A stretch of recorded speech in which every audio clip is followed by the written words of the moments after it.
Hello students, आज हम पढ़ने वाले हैं 10th का चैप्टर नंबर 5 जिसका नाम है समांतर श्रेणी। इंग्लिश में बोलते हैं अरिथमेटिक प्रोग्रेशन। अपन बात करने वाले हैं एपी की। सबसे पहले तो आपको ये पता होना चाहिए कि एपी होती क्या है। जैसे अब मैं एक एग्जांपल ले रहा हूँ। एग्जांपल अपना है, जैसे अपने पास है 2, 4, 6, 8 और डैश डैश डैश, यानी आगे तक ये एपी अपनी चल रही है। सबसे पहले एपी में पहला जो एलिमेंट होता है उसे बोलते हैं प्रथम पद या फर्स्ट एलिमेंट, जिसे आप नोट करोगे A1 से। A1 बोलो तो भी ठीक है, A बोलो तो भी ठीक है। सेकंड एलिमेंट होता है उसे आप डिनोट करते हो A2 से। थर्ड जो एलिमेंट होता है उसे आप डिनोट करते हो A3 से। और फोर्थ जो एलिमेंट होता है उसे आप डिनोट करते हो A4 से। ऐसे ही आप आगे जो भी एलिमेंट आएगी उसे आप डिनोट करते जाओगे। अब एपी को चेक करने के लिए सबसे पहले आपको चेक करना होता है सर्व अंतर। क्या चेक करोगे आप?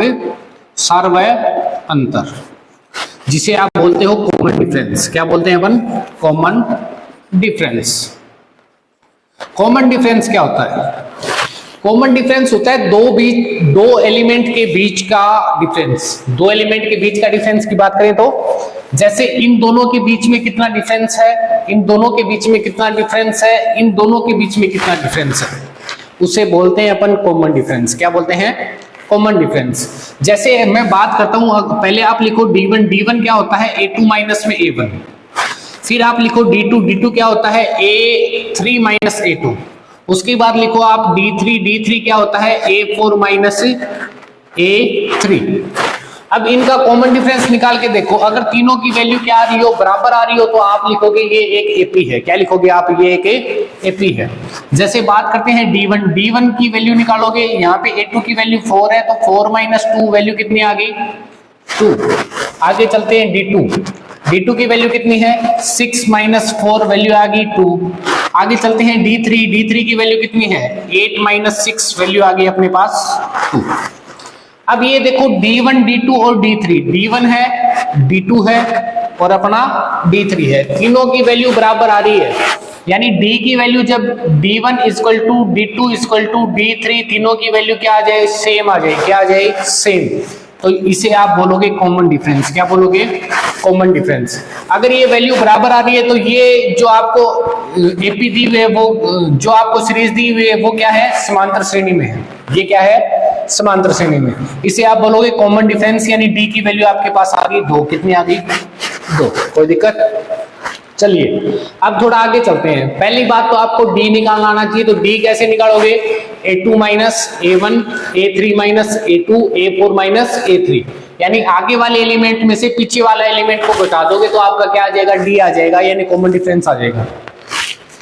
चलिए अब आगे चलते हैं। इसको बोलते हैं प्रथम पद यानी फर्स्ट एलिमेंट। इसको बोलते हैं सेकंड, द्वितीय पद या सेकंड एलिमेंट। इसे बोलते हैं तृतीय पद यानी थर्ड एलिमेंट, या आप इसे बोलोगे ट्रम। क्या बोलोगे? ट्रम। ठीक है। अब जैसे आपको आगे ऐसे एपी आपकी क्या हो रही है? चल रही है, और उसने पूछ लिया कि 10वां पद बताओ। कौन सा पद? 10वां पद बताओ, या पूछ ले 10th टर्म बताओ। क्या पूछ ले?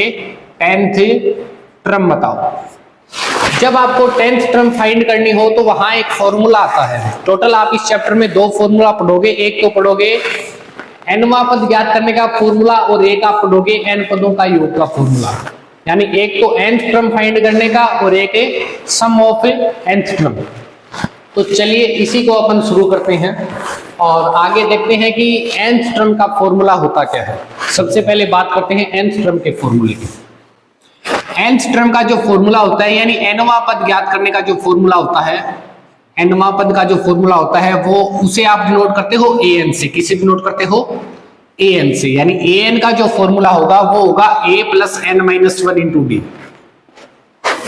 a plus n minus 1 into D किसका फॉर्मूला होगा? nवां पद ज्ञात करने का, यानी nth टर्म फाइंड करने का फॉर्मूला। किसका? nth टर्म फाइंड करने का। अब जैसे यहाँ पे इसने पूछा है कि 10वां पद ज्ञात करो, तो पहले तो आपको क्या चाहिए? एक तो चाहिए आपको n की वैल्यू। n आ गई यहाँ पे 10। कितनी आ गई? 10। एक आपको चाहिए a क्या होता है? First element. First element a की वैल्यू यहाँ पे कितनी है? 2। कितनी है? 2। उसके बाद आपको फाइंड करना है डी को, अगर वो एपी क्वेश्चन में एपी बोल रहा है तो आप सीधा निकाल लो a2 माइनस में a1, यानी आपकी वैल्यू आ जाएगी 4 माइनस में 2, यानी कितनी आ गई 2। कुछ नहीं करना, फॉर्मूले में पुट करना है। 10वां पद पूछा है तो यहाँ पे आएगा a10, यानी ये जो 10 यहाँ पे लिखा है ये वो बता रहा है कि ये इस समांतर श्रेणी में कौन सा पद है, 10वां पद है। a की वैल्यू आपके पास कितनी है 2, n की वैल्यू आपके पास कितनी है 10 माइनस 1, d की वैल्यू आपके पास कितनी है 2। फटाफट सोल्व करते हैं। ये है आपका 2 प्लस 10 माइनस 1 कितना हो गया 9 मल्टीप्लाई 2, यहाँ पे आपकी वैल्यू आएगी 2 प्लस 18, आपका आंसर आ जाएगा 20। कितना आएगा 20, यानी 10th जो एलिमेंट आएगा वो कितना आएगा 20। एक ये फॉर्मूला है, ठीक है। एक फॉर्मूला और है जिसे अपन बोलते हैं n पदों का योग। क्या बोलते हैं n पदों का योग, जिसे अपन बोलते हैं n पदों का योग। n पदों का योग या सम ऑफ nth टर्म, क्या बोलते हैं sum of nth term. Sum of nth term में क्या होता है, ये जो फॉर्मूला है वो कहता है कि n/2, यानी आपको ये जो आपकी एपी चल रही है इसमें 10 जो एलिमेंट आ रहे हैं इनके अंकों का योग करना हो, इनमें जो डिजिट आ रहे हैं या जो नंबर आ रहे हैं इनका आपको योग करना हो तो ये फॉर्मूला आपको लगाना है। जहां भी योग या सम दिख जाए, जहां भी क्या दिख जाए योग या सम, आपको ये फॉर्मूला लगाना है एसएन का। एसएन का फॉर्मूला क्या है n/2 ब्रैकेट में 2a plus n minus 1 into D. एक फॉर्मूला तो है ये आपके पास, जहां आपको d की वैल्यू पता हो, n की वैल्यू पता हो, a की वैल्यू पता हो। एक फॉर्मूला और है an का n/2 और a plus an, a plus an। an जो है वो है लास्ट टर्म, क्या है लास्ट टर्म। लास्ट टर्म का मतलब ये है कि जो आपकी एपी आ रही है, जैसे यहाँ पे 10 पदों का योग पूछ रहा है तो a10 की वैल्यू, किसकी वैल्यू a10 की वैल्यू, इसे आप डिनोट करोगे an से भी डिनोट कर सकते हो और l भी मिल सकता है आपको। क्या मिल सकता है इसकी जगह l। दोनों का मतलब क्या होगा एक ही, दोनों का मतलब है एक ही। जैसे इसी क्वेश्चन से मैं ये कहता हूं कि आप 10 पदों का योग बताओ, क्या बताओ 10 पदों का योग, आपको बताना है 10 पदों का योग, या 10th term, find the sum of 10th term. 10 term का टर्म्स का अपने को क्या चाहिए सम चाहिए, तो उसके लिए अपने पास तो an की वैल्यू है, तो दोनों फॉर्मूला से अपन करते हैं। एक बार तो मैं निकालता हूं s10 इक्वल टू इस ऊपर वाले फॉर्मूले से n/2 2a प्लस में n minus 1 into D. n की वैल्यू अपने पास कितनी है 10, आप लिखोगे 10/2। उसके बाद 2, a की वैल्यू अपने पास कितनी है, a की वैल्यू अपने पास है 2, तो आपने यहां लिखा 2 प्लस n की वैल्यू कितनी है 10 माइनस 1 और d की वैल्यू आपके पास कितनी है 2। यहां पे आपने इसको कट कर दिया, यहां पे आ गया 5, कितना आया है 5 ब्रैकेट, यहां पे 2 मल्टीप्लाई 2 4 प्लस 10 माइनस 1 9 मल्टीप्लाई 2, ये आपका हो गया 18। 18 में 4 को ऐड किया, ये हो गया आपका 22। कितना हो गया 22 मल्टीप्लाई बाई 5, आपका आंसर आ गया 110। कितना आया 110। अभी आगे देखो, ये सेकंड वाला जो फॉर्मूला था उससे मैं एस एन की वैल्यू निकाल रहा हूं, तो ये भी आपका क्या होगा s10, n की वैल्यू कितनी है 10/2। उसके बाद आपका फॉर्मूला कह रहा है a प्लस an, a की वैल्यू कितनी है 2, an की वैल्यू कितनी है आपके पास, ये रही an की वैल्यू, यानी a10 की वैल्यू कितनी है 20। टोटल कितना हो गया, इसको आपने कट किया, कितना आया 5, यहाँ पे आ गया 5 मल्टीप्लाई 22, आपका आंसर आ गया 110। दोनों कंडीशन में जो आपका आंसर है वो क्या आ रहा है सेम, दोनों कंडीशन में आपका आंसर कैसा आएगा सेम। तो ये था, एक तो अपने को ज्ञात करना है n पदों का योग, एक अपने को ज्ञात करना है nवां पद। तो इस चैप्टर के अंदर ओनली ये 2 फॉर्मूला काम में आएंगे, जहां पे आपको एक तो याद रखना है, जब n पदों का योग पूछे an equal to a plus n minus 1 into d. दूसरा आपसे जब n पदों का योग पूछे या सम ऑफ n टर्म पूछे, तो आप यहाँ पे फॉर्मूला लगाओगे sn equal to n/2 bracket 2a plus n minus 1 into d. या ये फॉर्मूला नहीं लगाना चाहते, अगर आपको लास्ट टर्म अगर पता है तो आप फॉर्मूला लगाओगे Sn equal to n/2 a plus an, या आप बोलोगे l का मतलब होता है लास्ट टर्म। ठीक है, अब चलते हैं, कुछ एक क्वेश्चन है जो आपकी बुक में दिए गए हैं, जैसे देखिए